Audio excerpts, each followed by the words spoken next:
first one is about what we do. What's our side? Where do we fit into this equation? And I want to break that down into two ways, really.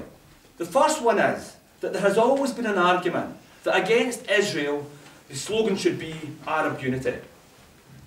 The Arabs should stand together. We shouldn't raise issues in the Middle East that might undermine the Arab cause. Now that notion of Arab nationalism or Arab unity has been incredibly powerful through the 50s, through the 60s, through what happened in Egypt and all that. It's been a very, very powerful set of ideas.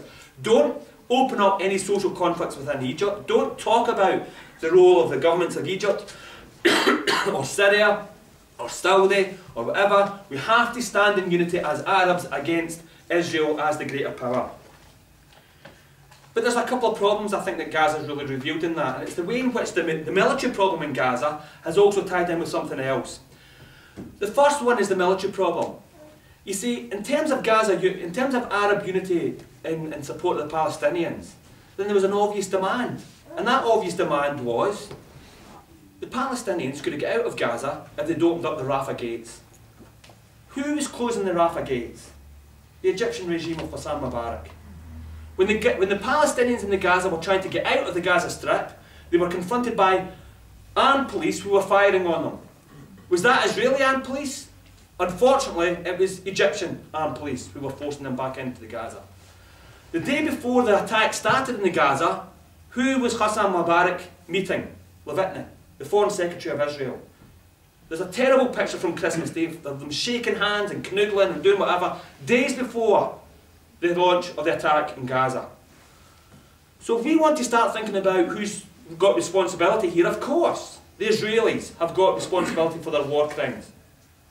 Of course, Britain and America, for arming Israel, have got responsibility for what they've done. But we also have to say that some of the Arab leaders have responsibility for the deaths of the Palestinians. The Egyptian regime is the most obvious.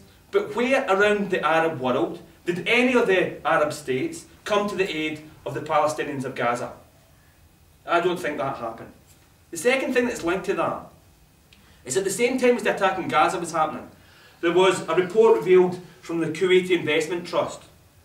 And it said that as part of the present economic crisis, Arab investments or Arab investors from the Middle East have lost $2.7 trillion. The credit crunch means that Arab investors have lost $2.7 trillion. Now a few weeks ago I was in Lebanon, 2 weeks ago I was in Lebanon when this figure came out. And people in the Lebanon were saying, we lost $2.7 trillion. I didn't even know we had $2.7 trillion. $2.7 trillion, and yet if you go to the Palestinian camps in Lebanon, they have a sewage system which copes for 5,000 people. There are 20,000 people living in that camp. That you go to the south of Beirut, and the Shia Muslims who live in the south of Beirut are living there illegally, and the Lebanese government would like to sweep them away, but they don't have appropriate infrastructure, their houses are crudely built, they don't have electricity, the electricity system's constantly collapsing. Some points both in the south of Beirut and into the Palestinian camps, I certainly wouldn't go there if it was raining, because the electricity wires are about here, and they are completely open, and they look like this spaghetti mess, and that's the only electricity that people have, and they have it for 2 hours a day.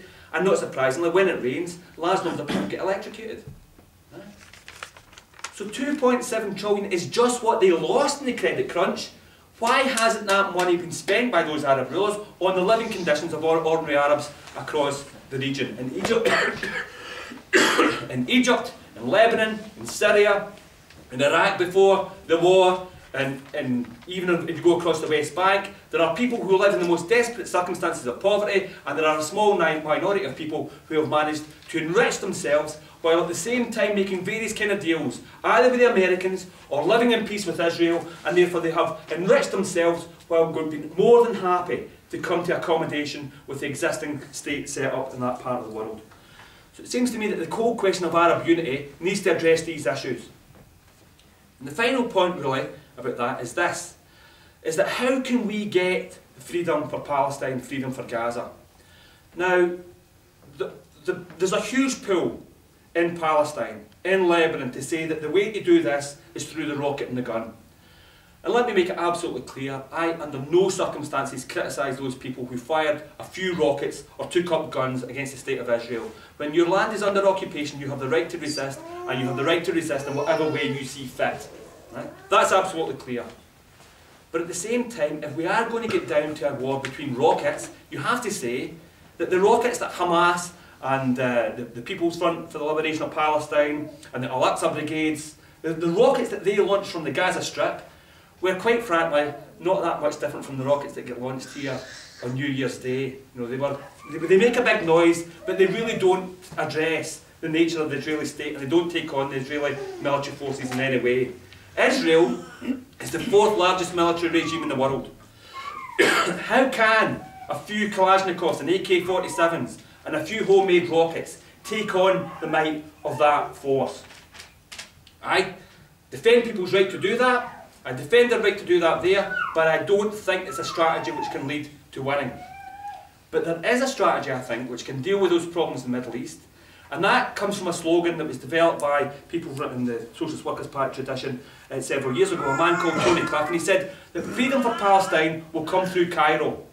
Now, he didn't mean by that it will come through the Egyptian army. But what he did mean by that is that if we look at the Middle East region as a whole, there is one social force which has the power to deal with two things at the same time. To deal with the corrupt government of Hosni Mubarak in Egypt, and in the process of dealing with the corrupt regime of Hosni Mubarak, dealing with Israel and the role of imperialism in that part of the world. And that is the Egyptian and the Arab working class. It is a huge and very militant working class. Over the last 2 years, there have been a series of massive strikes across Egypt, in which people from the Muslim Brotherhood and socialists have fought together. They've raised support, they've raised solidarity, and they've managed to win a whole series of demands. Better pay, better working conditions, better political representation, to put the police and the secret services back in the back foot. That is a force which offers a different way of thinking about how we deal with the problem in the Middle East. But in the process, it's one that has to address the two questions together. We deal with imperialism in this part of the world at the same time as we have to address the question of our corrupt rulers. We cannot deal with imperialism in this part of the world if we do not address the question of those corrupt rulers. Because Hosni Mubarak and the likes of Hosni Mubarak will always make deals with the Americans, and they'll always make deals with the Israelis. So we have to deal with them both at the same time. So that seems to me to offer a glimpse of an alternative way, an alternative strategy for dealing with the question of freedom of Palestine. And the final point to make therefore is, what does that mean for us? Because we're not working people in Egypt or Syria or Lebanon. We are, by and large, working people in Britain. Well, it seems to me that what we have to say is that the world system is more global, more integrated than it's ever been. And that means 2 or 3 things. The first one is, you know, I've heard it said by some Labour Party people in the last few weeks when I'm in the council meeting, what are you marching through Preston for? What can you do about what's happening in Gaza? Why are you passing motions through the Parliament, through your council? What's that got to do with Gaza?